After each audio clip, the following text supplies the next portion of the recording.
ତୁ ଆଜି ମାସ୍କ ପିନ୍ଧି କି ପାଇଁ ଆଣିଲ? ଓହୋ ଇଏ ପାୟା ହେଇଗଲା ପରା ଏଠୁ ଯା ଏଠୁ।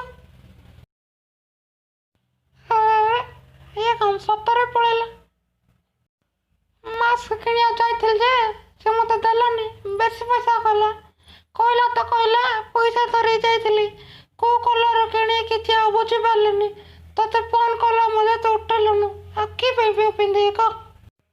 କରେ ବଡ ଯା କରେ। ନ କହିକି କୁଆଡେ ଯାଉଛୁ ରେ? କରେ। ରହ ଆଉଚି ରହ।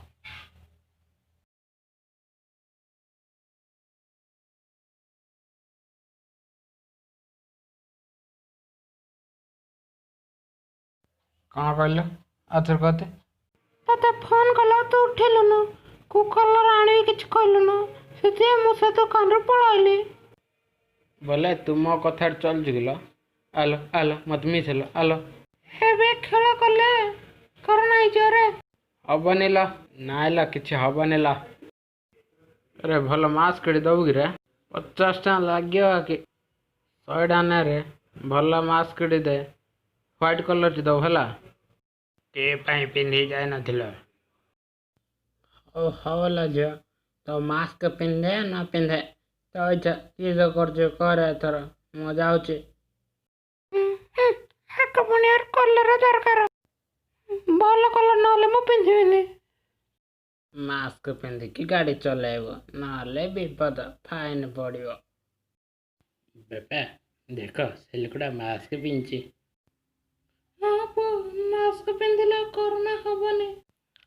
ବାହାଘର ପରେ ତମେ ଘରେ ହେଲେ ମାସ୍କ ପିନ୍ଧି ରହିବାର ଅଛି।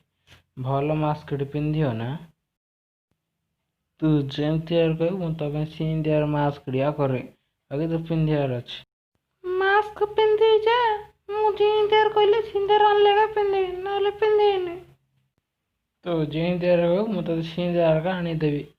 ସୁନା କହିଲେ ସୁନା, ଯେମିତିଆ କହିବୁ ସେମିତିଆ, ବାକି ତୁ ପିନ୍ଧିବାର ଅଛି। କନାର ମାସ୍କ କଲେ ପିନ୍ଧୁ କିଲୋ? ଶୁଣରେ, ଯେମିତି ହେଉଛି ଗୋଟେ ଭଲ ମାସ୍କଟି ତିଆରି କରୁ।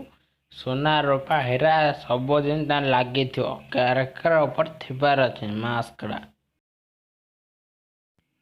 ତୁ ବାୟା ହେଇଗଲୁ କିରେ?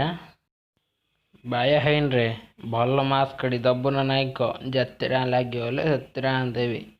ତୋ ଇଚ୍ଛା, କରିଲେ କରେ ନହେଲେ ନାହିଁ। ତାରି ଯେମିତି ସୁନା ରୂପା ହୀରା ସବୁ ଲାଗିଥିବାର ଅଛି, ନହେଲେ ଟିକ୍ ଟିକ୍ ଟିକ୍ ଟିକ୍ ଟିକ୍ ଟିକ୍ ଟିକ୍ ଟିକ୍ ଟିକ୍ ଟିକ୍ କରିଦେବି ତତେ।